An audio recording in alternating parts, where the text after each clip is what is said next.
moderate that in the future. Good afternoon. Subcommittee will come to order. I want to start by thanking our witnesses for being here today and for the testimony that you're going to provide and the insight you're going to give to our committee. I appreciate that. I want to kind of set the stage for why we're here today and why the committee is interested in this topic. Nothing in the VA functions without technology. I think we all understand that, and it's a huge part of what makes the VA work, and in certain instances make the VA not work as well as it could.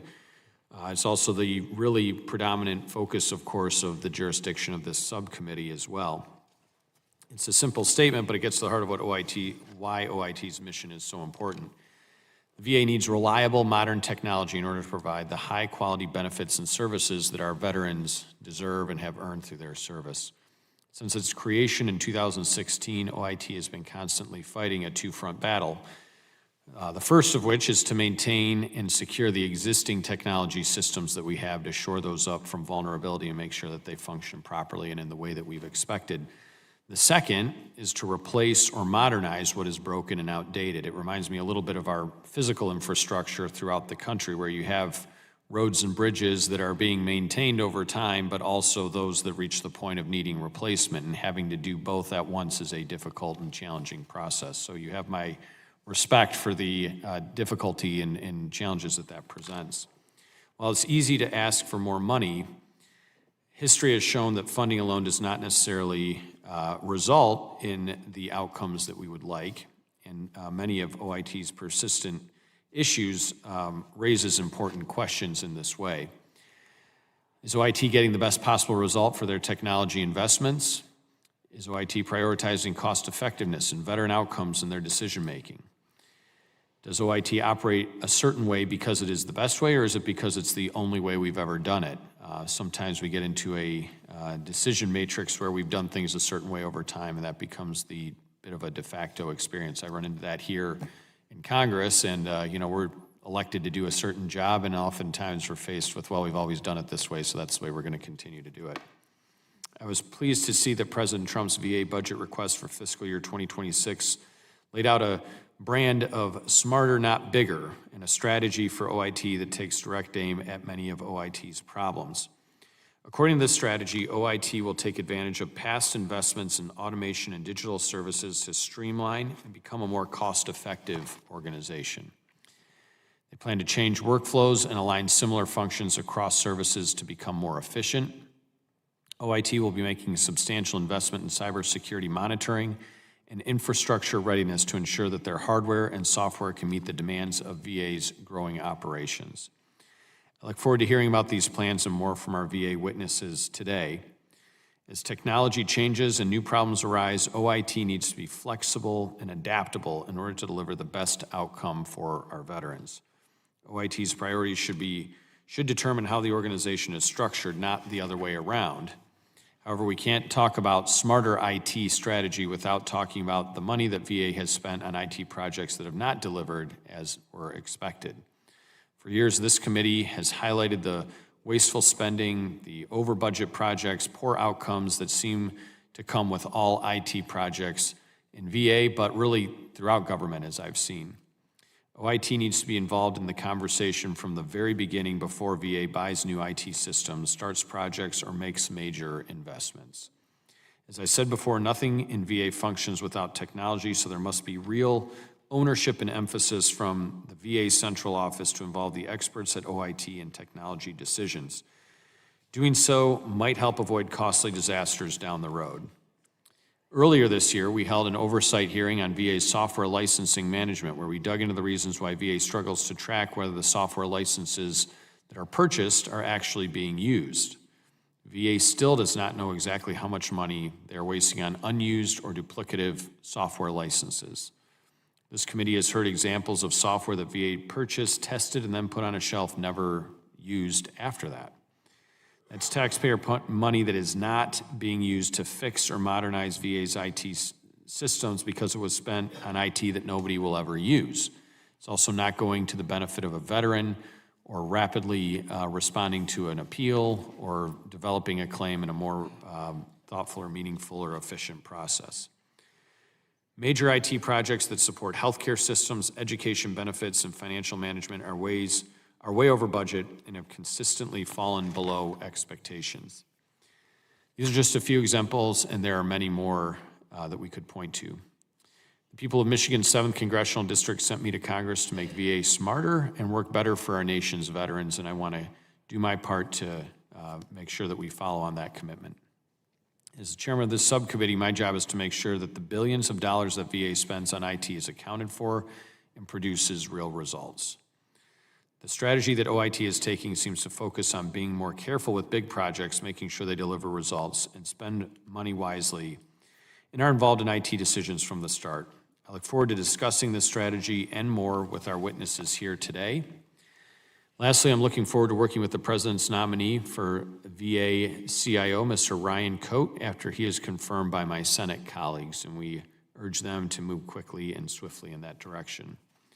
OIT has an important mission, and the work that OIT is doing today, as well as the work that Mr. Coate will do, has a direct and meaningful impact on veterans' lives.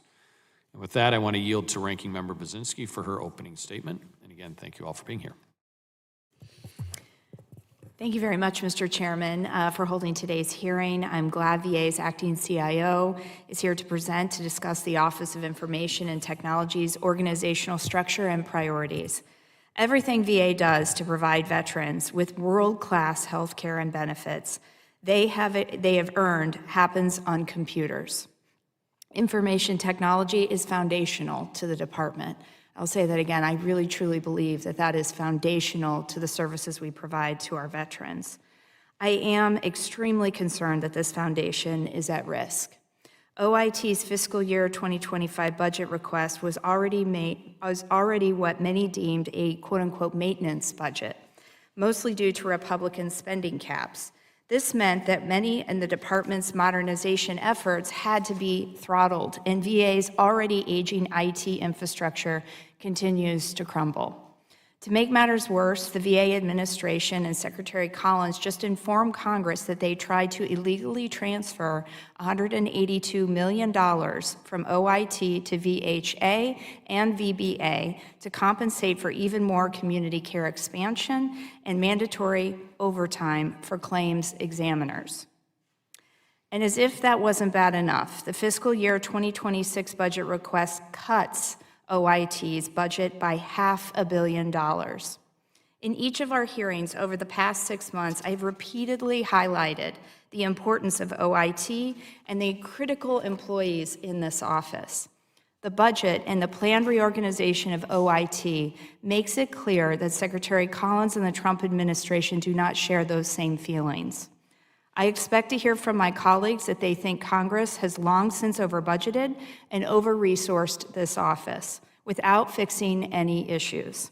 I also expect to hear about how the Democrats are simply fine with quote-unquote the status quo. I could not disagree with that more.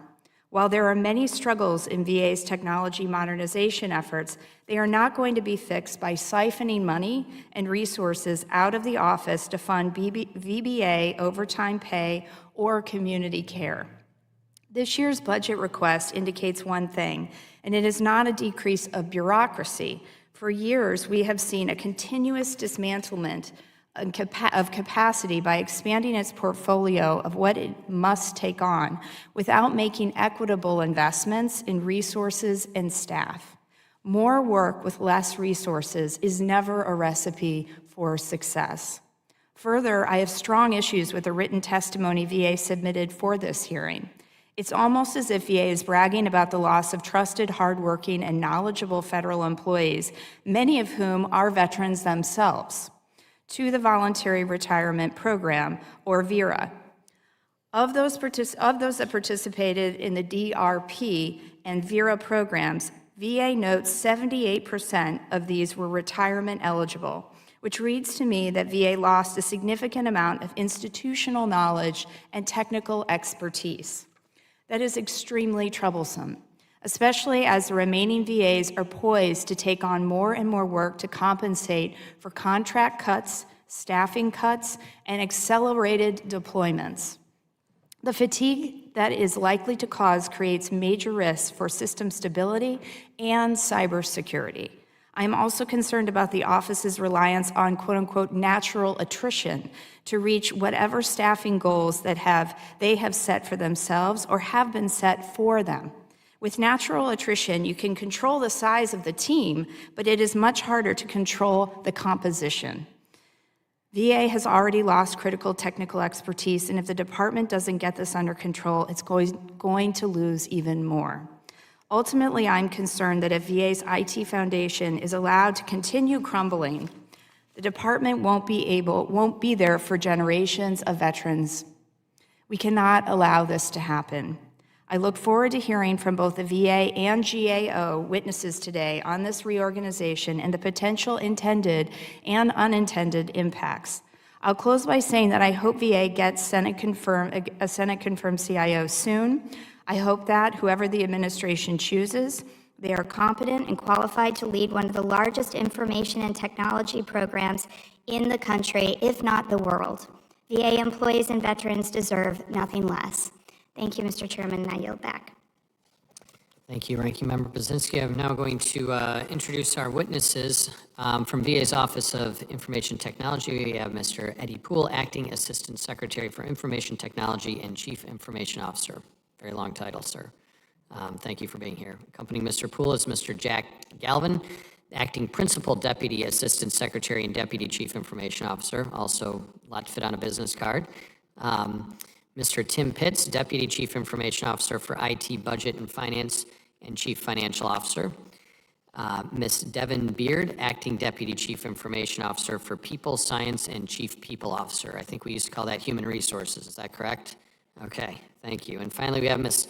Carol Harris, the Director of Information Technology and Cybersecurity at the Government Accountability Office. And I was telling my staff, Carol, that I think we're just going to have to get you an office in the Cannon building at this point, since you're here as frequently as you are, and we appreciate your willingness to come participate and give us your insight. So thank you all. I'll ask the witnesses to please stand and raise your right hand. Do you solemnly swear under penalty of perjury that the testimony you are about to provide is the truth, the whole truth, and nothing but the truth? Thank you, and let the record reflect that all witnesses have answered in the affirmative. Mr. Poole, you are now recognized for 5 minutes to deliver your opening statement on behalf of VA. Thank you, Chairman. Chairman Barrett, Ranking Member Brzezinski, and distinguished members of the subcommittee. Thank you for the opportunity to testify on behalf of the Department of Veterans Affairs, Office of Information and Technology. I am Eddie Poole, performing the delegable duties of the Assistant Secretary for OINT and VA's Chief Information Officer. I'm honored to appear before you to provide an update on the status of OINT and the critical work we are doing to deliver secure, modern, and veteran-centered IT solutions. I am accompanied by my OINT colleagues, Dr. Timoth Pitts, Chief Financial Officer and Deputy CIO for IT, Budget, and Finance, Mr. Jack Galvin, Deputy CIO for End User Services and Acting Principal Deputy Assistant Secretary for OINT, and Ms. Devin Beard, Acting Deputy CIO and Chief People Officer for the Office of People Science. Today, I will focus on 3 strategic imperatives: budget optimization, workforce reshaping, and cybersecurity dominance. First, the budget. We are executing a bold, mission-first approach so every dollar delivers maximum value to our nation's veterans. Over the past few months, we have conducted an exhaustive review of our budgets, resulting in the immediate reinvestment of $89 million into infrastructure readiness programs, with an additional $100 million poised for strategic reinvestment. We have intensified contract oversight and enforced accountability with acquisition partners without degrading service delivery, and in many instances, we have enhanced delivery of those services. We are consolidating VA's digital experience into a single modern platform with the goal of securely and seamlessly delivering the benefits and services to our nation's veterans. This platform now supports over 16 million monthly unique users, along with over 3 million veterans who have downloaded the VA mobile app. Our overarching goal is to bring VA to the veteran through this platform. Additionally, we are launching an initiative to consolidate VA contact centers to deliver an improved experience for veterans, whether they reach us by phone, chat, text, or other methods.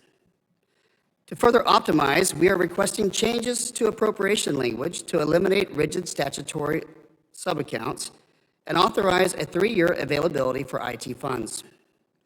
This will empower VA to plan and execute with greater agility, align investments with outcomes, and minimize procurement risk and operational delays. Second, the workforce. We are reshaping OINT's workforce to achieve veteran-facing outcomes with speed and precision.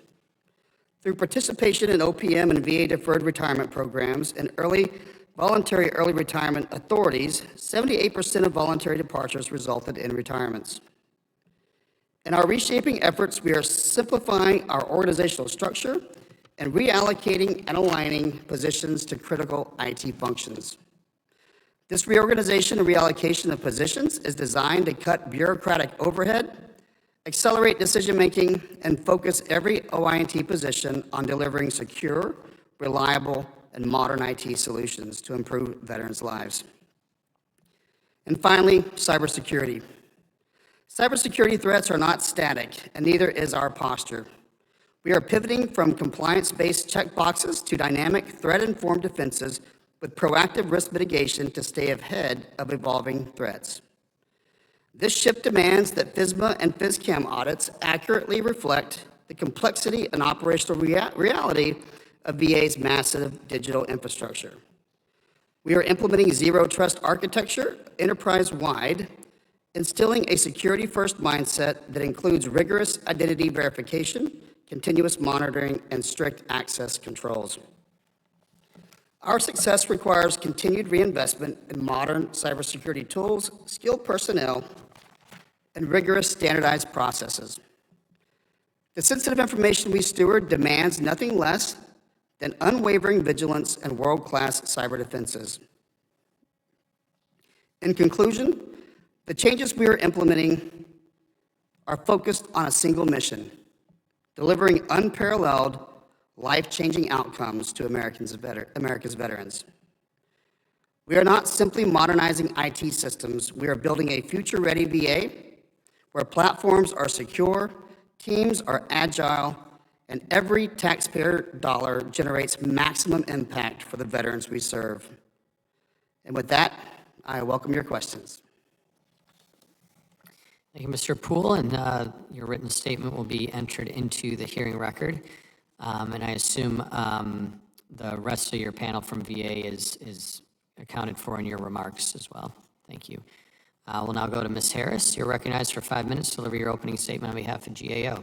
Thank you, Chairman Barrett and Ranking Member Budzinski. I appreciate the opportunity to talk about VA as you examine the department's planned efforts to reform within its Office of Information Technology. VA operates and maintains an IT infrastructure that is intended to provide the backbone necessary to meet the day-to-day operational needs of its medical centers, veteran-facing systems, benefits delivery systems, memorial services, and all other systems supporting the department's mission. It is also responsible for protecting veteran data against cybersecurity threats. We have reported on VA's challenges with managing a myriad of major IT acquisitions and operations, such as software licensing and cloud procurement over the years. VA's track record of delivering failed or troubled IT systems is in large part why we designated VA healthcare as a high-risk area for the federal government in 2015. We also added VA acquisition management to our high-risk list in 2019 due to challenges with managing its acquisition workforce and inadequate strategies and policies, among other things. Both areas remain high risk today. As requested, I'll highlight some key reform efforts of VA's FY26 IT budget request, and then our work on leading practices and selected questions for assessing agency reforms.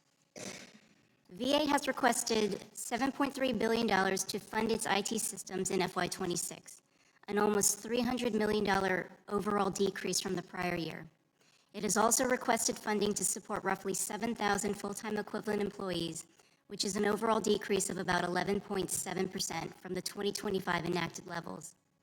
Additionally, the budget request proposed amounts also reflect reduced spending on duplicative legacy systems and pauses in procurement of new systems until VA can conduct a full review of them, resulting in about a $500 million reduction.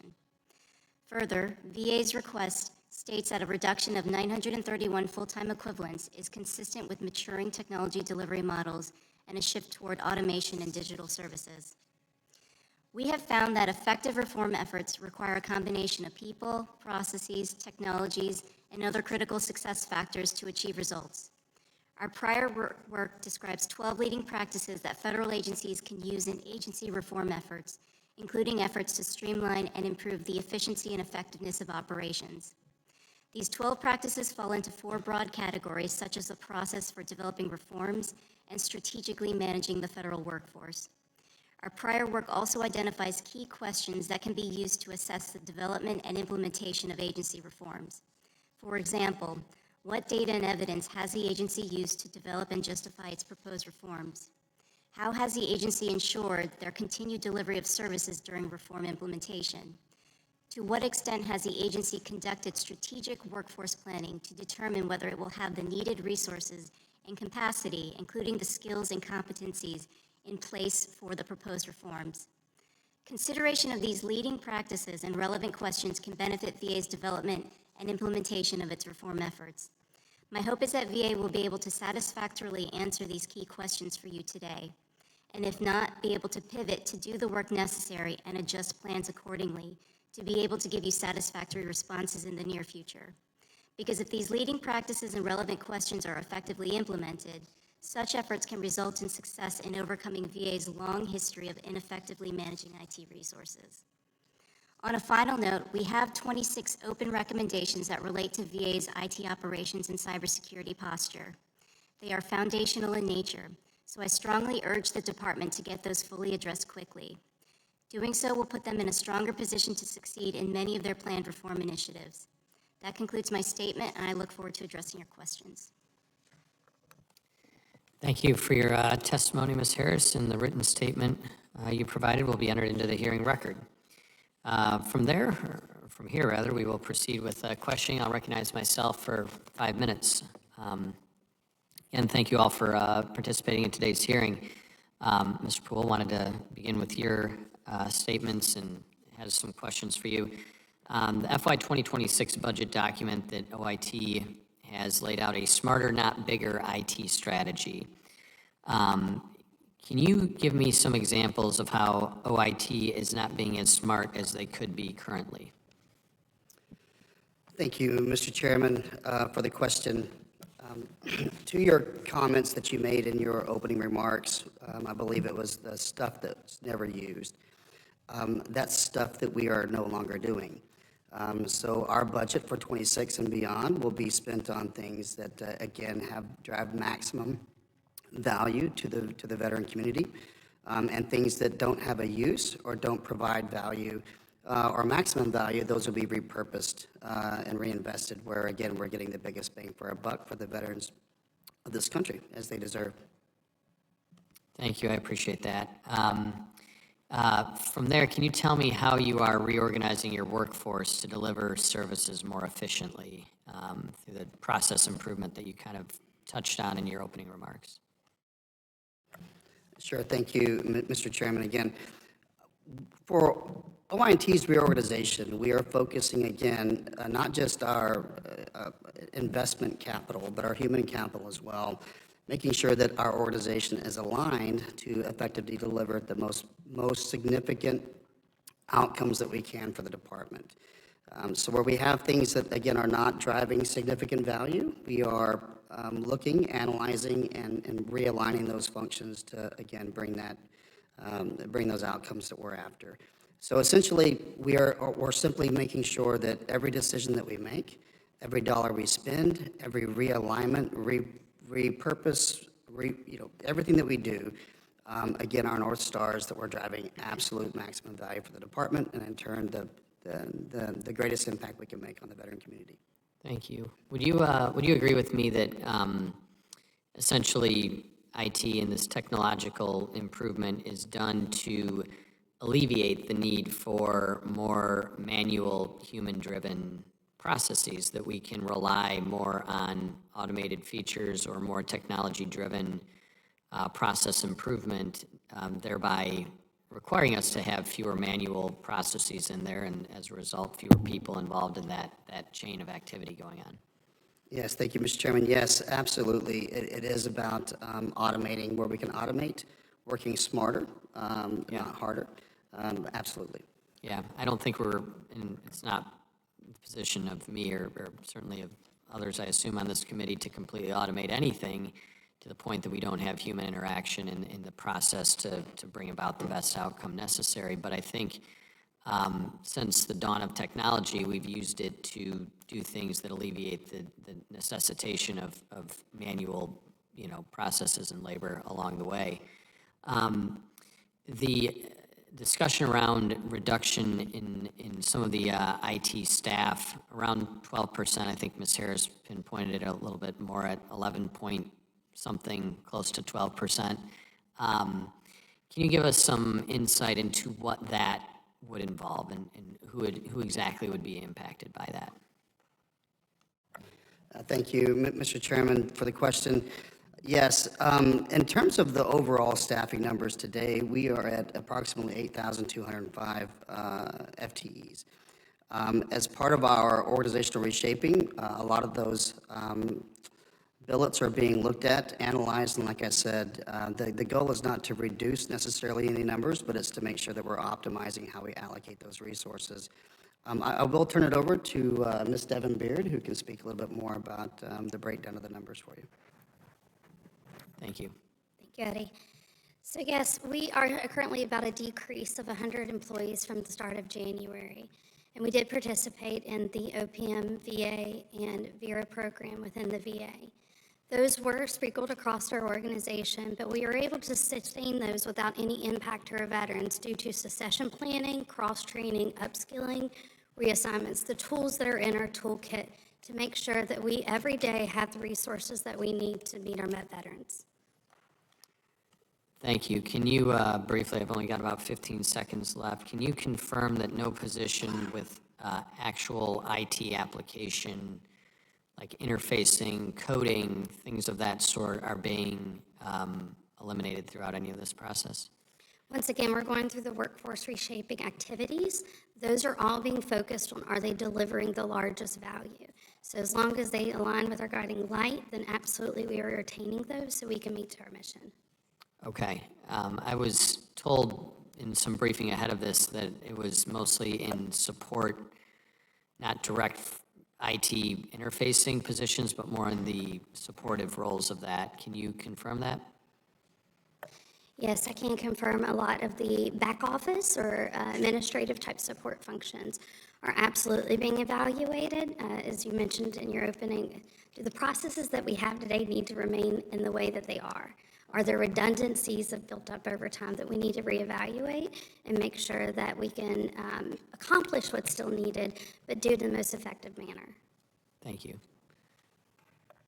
Ranking Member Brzezinski for 5 minutes. Thank you, Chairman, and I'll actually try to pick up where you left off here. And my question is going to be for Mr. Poole, but I'll open it up to Ms. Beard as well if you have the answers to this. But so were you just saying that there are 100 people that have taken either the DRP or the VERA, you've accepted their resignations, 100 people within OIT? Is that what you said? Let me hand it over to Ms. Beard, Ranking Member. It's actually not 100. It's actually somewhat north of that. So, Ms. Beard. So our total participation in the programs is 1,172 as of today. Okay, that took advantage of one of those too. Okay, and then when you were talking about, and I appreciate what you were saying, that these are folks that are providing support. I guess my concern is that support, though, does support the overall mission of OIT. So at what level or what point does that type of a level of vacancies then erode the overall mission of OIT? And I guess I'll direct this to you, Mr. Poole. If you could kind of further elaborate on when you were accepting these early retirements or resignations, how did you kind of consider that when they came to you? Does it in any way erode what you're trying to accomplish within OIT? Yeah, thank you, Ranking Member Brzezinski. Yes, to answer your question, This is largely an opportunity where we have looked at where duplicated functions exist within IT and where these administrative functions are being performed elsewhere. I'll use HR as an example, where in OI&T we built our own IT function within the IT department.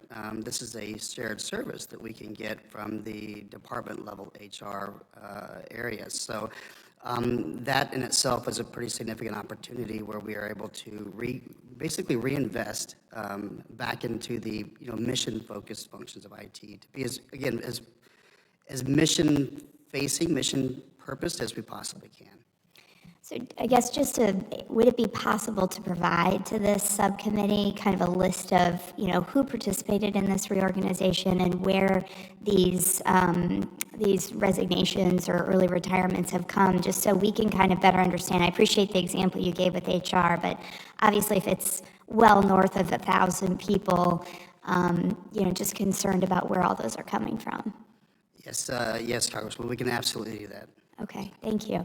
Can I just ask then, Ms. Harris, could you kind of elaborate a little bit on, what you've been able to observe as far as OIT's workforce planning and how they looked at this? I know they've done a significant amount of restructuring. Yeah, so back in January of 2025, we actually issued a report evaluating VA's cyber workforce in particular, but I think those trends can probably be applied across OIT. What we found was OIT's strategic workforce plan was incomplete. They don't have an inventory of their current workforce skills and competencies. So in terms of with the restructuring, not even having a baseline of what it is that they have, it's going to be difficult to tell, from there, what is it that you're going to project to and what you're going to need in the future. They also didn't comprehensively identify their current and future human capital needs, skills, and competencies. So those are essential things that you're going to need with any reform effort. Whatever your goals are and objectives are for a reform effort, you're going to need to make sure that the workforce matches that need. And so being able to have those processes in place and have a complete picture of what you currently have and what you need to have in the future to match your reform effort, that's essential. And right now, VA does not have that capability. We have open recommendations related to that. Okay. Could I just, Mr. Poole, ask you to kind of respond to that? I would be curious kind of how you might have looked through your process in these different early retirements, et cetera, what processes were in place, and talk a little bit more about that and kind of trying to meet this metric, I think, the GAO is pointing out being important to the overall, again, the mission of OIT. Yes, thank you for the question again, Congresswoman. We looked at every single one of the individuals that took advantage of these opportunities and assessed that from a leadership perspective to ensure that this would not create any operational gaps or introduce unnecessary risk to the department. And going through that process, we made certain that in order to honor the requests, the voluntary requests that were being submitted, that again, we had mitigation strategies in place to ensure continuity of operations. And as I mentioned previously, it gave us the opportunity to actually bring efficiencies in some areas and optimize some of those processes and workflows to really, again, provide a better outcome for the department. So it was very, very rationalized and very, very closely analyzed as we went about that process. I think I'm out of time, but I'll yield back for now. Thank you. Ms. Sherfless McCormick for 5 minutes. Thank you, Chair Barrett, and thank you, Ranking Member Budinsky, for convening today's hearing. As a former healthcare executive and former ranking member of this subcommittee, I understand that information technology is vital in delivering world-class healthcare and fulfilling our sacred promise to our veterans. I also know that significant organizational change can be disruptive, but often necessary. The way Doge and Mr. Vaught have approached these changes at OIT seem intentionally cruel. I've heard you are trying to right this ship and recognize the valuable contributions of VA employees while implementing the change. Mr. Poole, what other steps are you taking to repair employee morale? Thank you for the question, Congresswoman. It's a good opportunity to talk about the bigger picture at VA. Obviously, change is very challenging. In this particular instance, change is very necessary. It's an opportunity under this administration to really improve the things at VA on a scale really not seen before. So as we go about that, we're doing very frequent communications. We have a lot of activities underway. We have surveying and taking a pulse of the organization. Again, just to check in and make sure the workforce is getting the information that they need, particularly through the DRP programs. We made certain that we had lots of frequent communications, lots of options, lots of questions and answers with the workforce, so that the employees could make the best decision for themselves and the families with given the opportunities presented. And what are you doing to bolster retention efforts? To bolster retention efforts, we are, again, making our mission focus back on the veteran. We are focusing exclusively on trying to optimize everything that we do to drive maximum value, and I think that in itself has been a uniter with the staff and a good focus for the organization to really, again, focus on our core mission. What can we do to improve services to veterans across the board through technology? Do you have any mechanisms in place that can actually track feedback to make sure that you're getting the desired effect? Yes, Congresswoman, we absolutely do. In fact, I will yield to Ms. Beard, who will talk a little bit more about those mechanisms. Yes, thank you for the questions. During a time of change, it's so important to have strong communications with the staff and make sure that we're providing back the visibility and understanding the why we are doing what we're doing. Since January especially, we've been doing a lot of town halls and other communications. We have over an 80% satisfaction rate with over 78% attendance, so good saturation along with strong satisfaction. In the development side, we also have released a career development portal for all categories along the NIST cybersecurity codes for employees that focuses on not only assessing their current skills and upskilling into the areas they want to do. So our focus around retention is not only to take care of them now, but also take care of what the VA is going to need and what they need to continue their growth here with OIT. Thank you. My next question has to do with the Chief Information Security Officer. Since there's been significant changes within the organization, how much involvement has the CISO had? Thank you, Congresswoman. She has been involved, as has her executive team. I believe that organization has 4 executives in the department. What we've done is primarily focus on the operational aspects. And then again, with the CISO herself, that's going to be more focused on the policy side of things. Operationally, we're looking at those immediate concerns, but as we evolve and grow throughout this reshaping effort, this will be probably much more involvement on the policy side. And how much control and execution control does she have? Congressman, I'm not sure I understand the question. Well, how much control, operational control over the execution does the CISO have, since that person is going to be held accountable? How much control do they have? Congressman, I would say quite a bit of control. I mean, this is an environment where we welcome feedback from all areas of the organization, and where that is available to collect and inform our strategy, we certainly maximize the opportunity to collect that. So. And why is the CISO not here today? Congresswoman, I can't really speak to that. I know that operationally, most of the components for our reshaping are being aligned more towards the technical operations side of the organization. Again, moving security functions next to the operations they support. And most of that is under Mr. Jack Galvin to my left. And so I thought, given the organizational direction we're going, it would probably be better to have Mr. Galvin here to speak to some of those issues. Since I only have a second left, I just want to say that I just do have some deep concerns that we'll be holding this person accountable, and they're not here to actually talk about the level of control they have and how they've been participating. Thank you. I yield back. Thank you.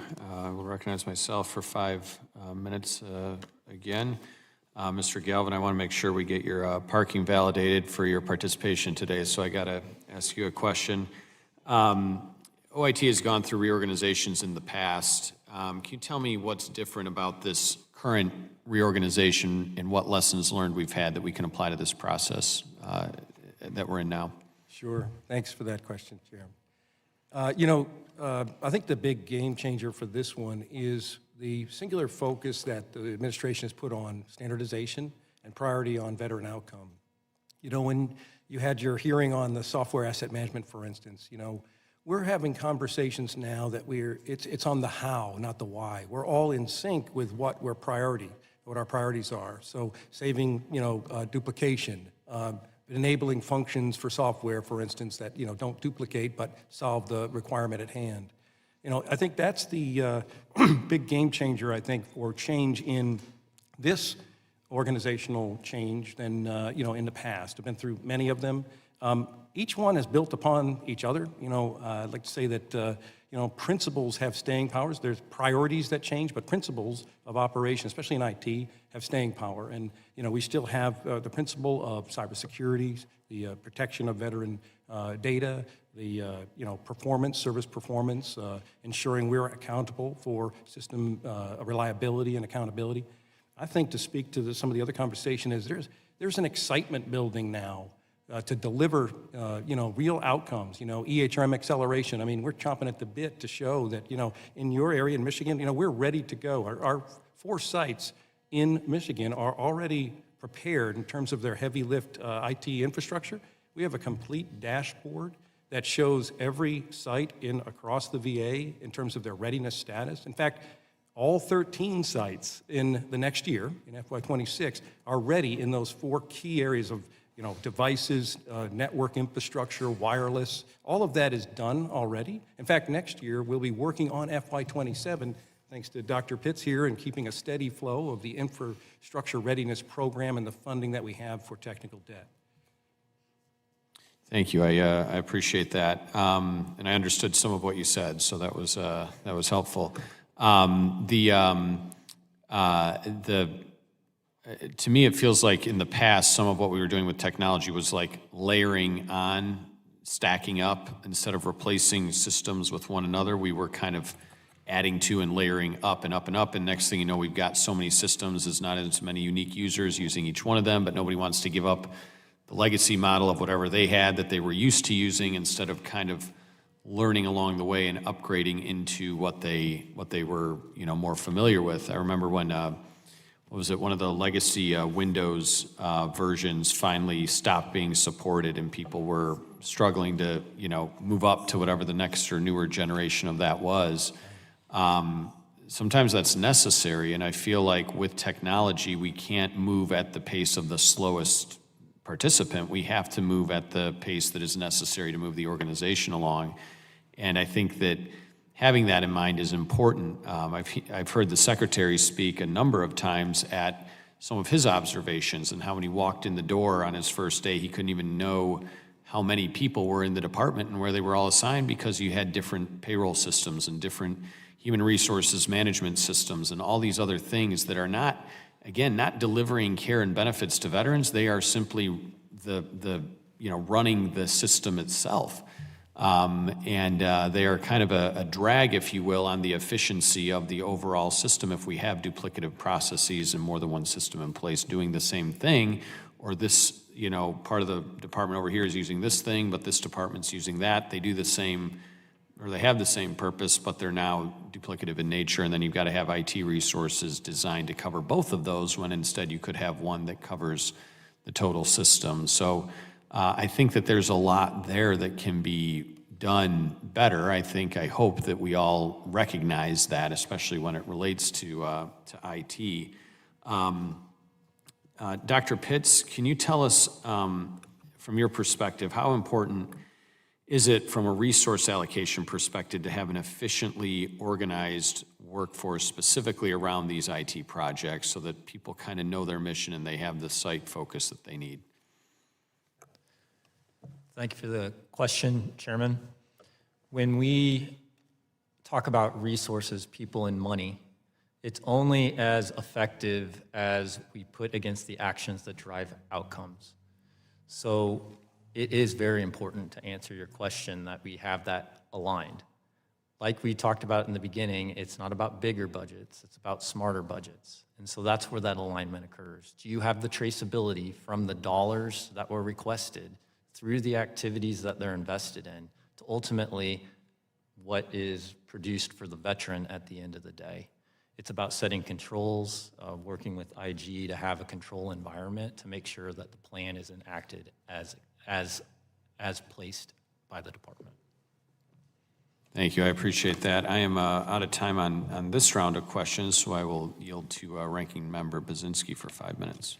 Just like to say, I hear you when you're saying this is about smarter, not bigger. Part of today is not anybody's talking about bigger. We're talking about bigger cuts, the cuts that are actually happening and what that's going to mean for what the mission is for OIT. That is my concern. I do want to go back to this question about staffing and the lower levels of staffing through the DRP, the VERA, and then natural attrition. Mr. Poole, if I could ask you, OIT staffing looks now lower than what is budgeted for fiscal year 2026. Will OIT now need to rehire staff after essentially paying employees to leave? Thank you, Congresswoman, for the question. Yes, we will likely need to continue to hire folks just as we will in perpetuity. It's a cyclical thing. You've got people coming in, going out, different life cycles of the employment process. Many of the folks that left were, again, retirement eligible. As I mentioned before, 78% of those resulted in retirements. And so we will continue to recruit. We will bring in new folks to the workforce. And as we do that, we'll be focusing exclusively on mission. So whereas we might have hired across the board previously, we're going to be looking at prioritizing for the most, again, value-added opportunities and how we're driving the mission forward for the department as we recruit. Yeah. So, and I can imagine you could hire new folks, but I mean, for those that have left, do you imagine having to rehire any of them because the vacancy itself is too critical? They left, we need to bring them back. Can you see that happening? Congressman, no, I wouldn't see that happening. Again, as we went through this process, we put a lot of rigor behind how we approved folks that wanted to take advantage of these opportunities, and again, making sure that we didn't create any operational gaps. And so it would be highly unlikely that we would be hiring folks back as a contingency. Many of them are, again, available to the end of the year, but I don't anticipate that being a contingency we'd have to exercise. And I should just say, some of my concern is coming from the fact that over the last 8 years, it seems like OIT staff, the OIT department has been saying we're way understaffed. And now we've seen a major attrition of employees over just this last 6 months. So I guess that's part of where my concern is, but the question I'd also have is, how are you then prioritizing, when you're talking about mission, and we want everything to be mission-driven, of course, but within that mission, you're going to have to make, probably with less staff, some really hard decisions on what is prioritized and what is not. Can you walk me through what that looks like? Yes, certainly. It goes back to the opportunity here with standardization. Previously, in the construct that you referred to, OIT would be positioned to support maybe 5, 6, 7, 10 or more similar type workflows, capabilities, or systems across the department for one set of capability. As the department standardized down to a real enterprise process on how we do business, that allows OIT to come in and really automate an enterprise solution around those functions. And so that in itself will be a tremendous efficiency driver for how we staff the organization. And then second, as I mentioned previously as well, we have a number of administrative functions that have grown into the organization. We have a lot of things that are not a pure IT-focused mission that are consuming resources within the department. And we're no different than the rest of the organization. We're going to get back to our core mission, which is delivering IT, and where we can get services and functions from other places in the department that are not IT related, we will be pursuing that. Could you give me an example of what that would be? Sure, I'll go back to the example of HR. We in IT over the previous administration decided to build our own HR function within the Office of Information Technology. That consumes 300 plus resources to do that. At the department level, we do have an HR department. We have several HR options within the organization. And so again, it doesn't make a lot of sense financially or otherwise to build that function in-house when we can leverage the department level resources for that. And I appreciate what you're saying about standardization, because this comes up a lot, and when we've been talking about the EHRM, moving that forward, standardization seems to be really important, but I would just kind of point out my bigger concern here is without enough people power to help the VA actually in OIT standardize, that could set yourself up for failure if you don't have the people to do the standardization, because the VA is such a unique place and has a lot of challenges as it relates to standardization, so maybe easier said than done. So I'll yield back. Thank you. I'll now recognize myself for 5 minutes again. Mr. Poole, wanted to circle back just for a moment on something the ranking member just asked you. You said there are 300, under the previous administration, there were 300 people in the HR part of the OIT, is that correct, doing HR functions?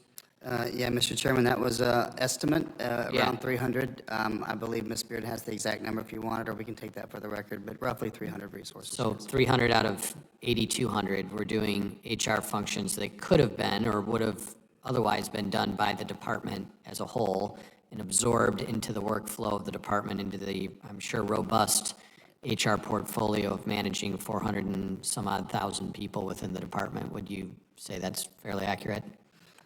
Absolutely, Mr. Chairman. I mean, again, that does put it in great perspective. You know, we have 8,200 folks roughly in OINT.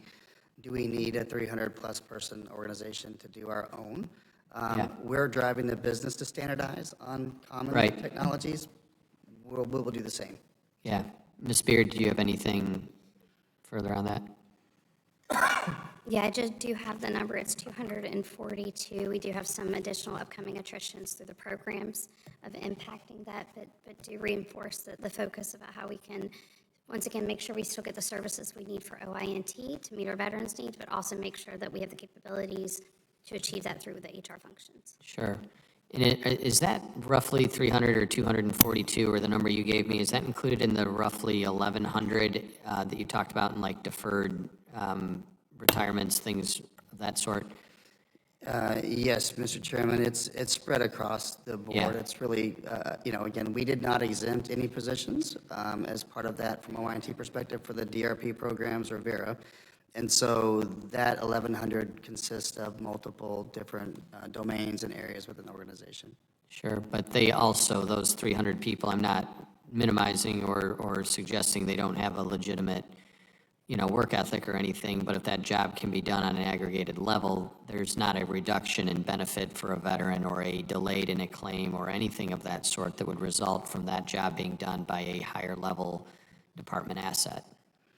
Yes, Mr. Chairman, that's correct. You know, again, and it is Those Chinese cyber attacks are affected by that. No, you know, no update to the mobile app that I use or veterans like me use throughout the management of our claim or interfacing with the VA. So, okay. Correct. Thank you.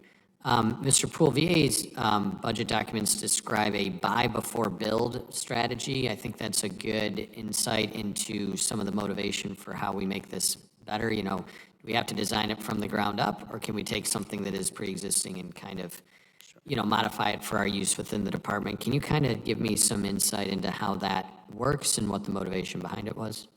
Yes, Mr. Chairman. Again, thank you for the question. It's a really good one in terms of how we are approaching optimizing the organization. So the buy versus build is really driven by the need to look at enterprise standard tools out there today that can deliver functionality for the department. Previously, we've invested in building and building and building. And so we have a very large portfolio of products that are custom. They're built and maintained, and we're perpetually stuck, and a lot of those get into the legacy portfolio. When you go out and buy capability from industry, you can generally get an enterprise platform that you can consolidate a standard workflow and process for the department on and maintain and keep that system modernized. And again, it's just a much better model. With that comes increased cybersecurity, a lot of other efficiencies in terms of just how we maintain those products. Sure, I appreciate that. I had worked previously in our state treasurer's office a number of years ago, and we were using legacy systems that were built from the ground up, and we were having a hard time finding servers that would actually run them any longer. These things were like 30 years old at the time. And that was just one hardship that we were encountering, whereas if you have a process or you have a product that is purchased off the market, it has the robust backbone necessary to kind of keep it functional and running, just, as one example, and necessitates less maintenance over time and people doing that, to be sure. I am almost out of time, so I'm going to yield to the ranking member for 5 minutes for her questions. Thank you. Thank you, Mr. Chairman. Mr. Poole, can you tell me why are millions of dollars being transferred out of OIT to plus of other parts of the department when there are nearly 20 unaddressed, unfunded priorities on the one-to-end list? Thank you, Congresswoman. I can't really speak much about what's driving transfers. I can speak about what we're investing in OIT in. I'll turn it over to Dr. Puetz. Maybe he can provide some more insight for you on that. There's two specific things that we need to address to your question. The first is that there is OIT, but we're driving the larger department and for the needs for veterans across the entire department. So at the end of the day, we may have a one-to-end list, but VA also has a one-to-end list. And sometimes the other administrations and staff offices may have a priority above IT. And that is a decision that sits with the secretary. The second aspect of that is you asked about the one-to-end list that exists within OIT. It's important to remember that when we submit that one-to-end list as part of our congressional justification, that is a point in time. And since that time when that is submitted, we almost immediately start funding into and against that list.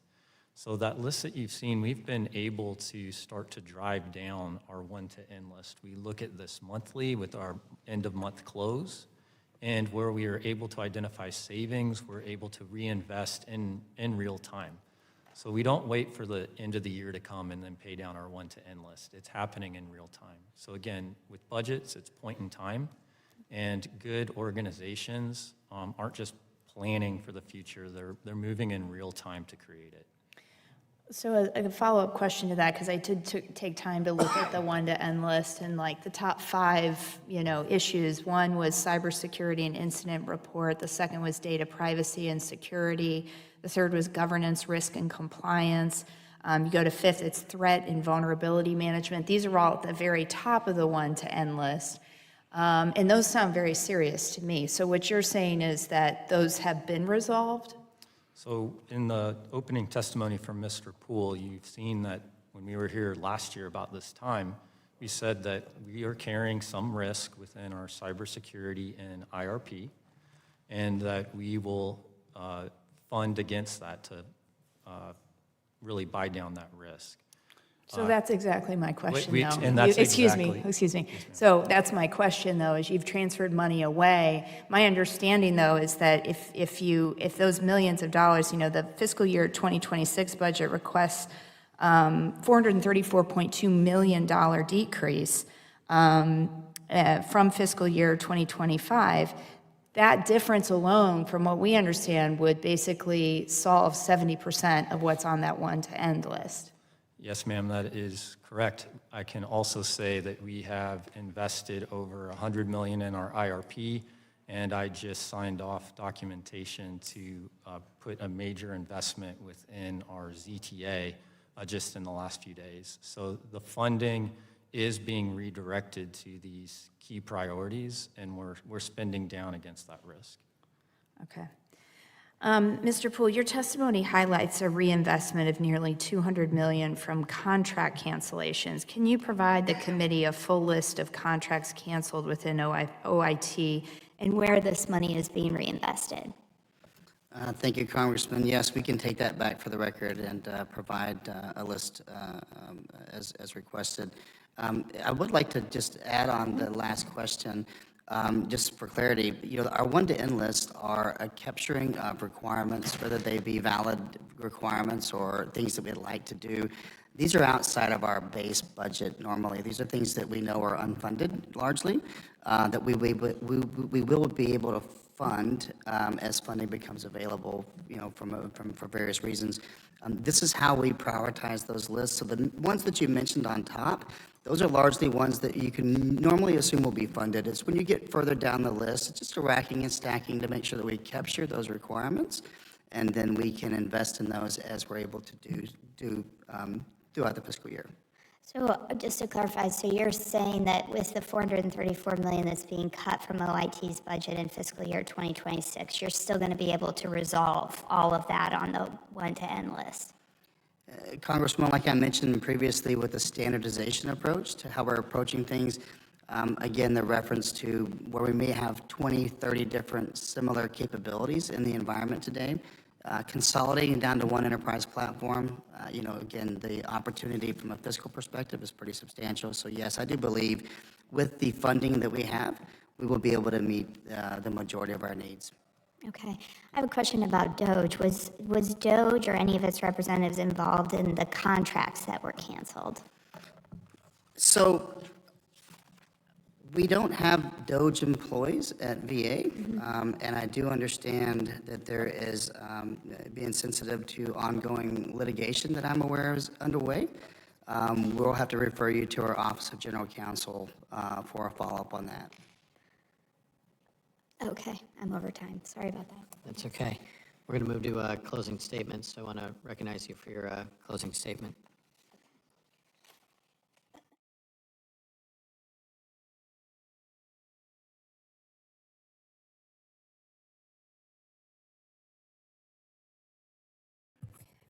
Thank you, Mr. Chairman, and thank you again to the witnesses for being here. I hope that both VA and OIT leadership have heard the concerns that I've raised today. I'm not one for maintaining the status quo nor throwing money at issues needlessly.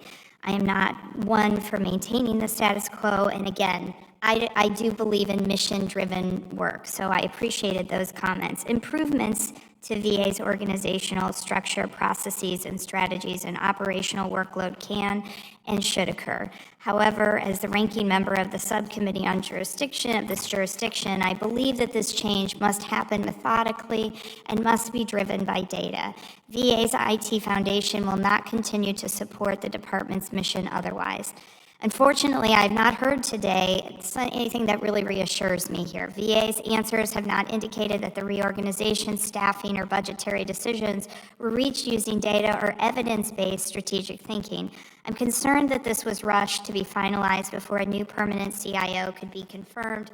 I would hope that the department would delay implementing such drastic changes until a CIO can be appropriately named, vetted, and confirmed. Mr. Poole, I hope that we and your team can continue our dialogue here and ensure that OIT can find the right balance in terms of structure and staffing. The work your employees perform undergirds much of the work VA performs, and I want that talent to be recognized, appreciated, and cultivated. I hope you and whoever is confirmed as the next CIO share that same desire. Thank you, and I yield back. Thank you, Ranking Member Brzezinski, and thank you to our panelists for being here today. Appreciate your insight and testimony to helping us drive, good decision-making within this committee, so thank you. OIT, it stands hopefully without saying, but it has an important mission and many competing priorities, and we even saw some of that on display here today. But when everything becomes a priority, nothing then reaches the top of the list, right? And we have to do a job of determining within those priorities what stands out as our most necessary attention. I'm glad to see that under Secretary Collins' leadership, OIT is reevaluating where they are investing, how they are utilizing their workforce, and what they can do to be a more efficient organization. No organization, not even the federal government, has unlimited resources. During this hearing, we have discussed several important steps that OIT is taking as part of its smarter, not bigger strategy to become a more effective and efficient organization. Starting fewer large development projects that come with the risk of ballooning budgets and poor outcomes. Reevaluating the current organizational structure in order to make OIT a smarter and more resourceful organization. investing in IT infrastructure, cybersecurity monitoring, and reducing technical debt to make VA more resilient, and some of the things, Mr. Poole, that you pointed out about enterprise-wide, large-scale systems that can be delivered more efficiently and with greater cybersecurity are important to see and review.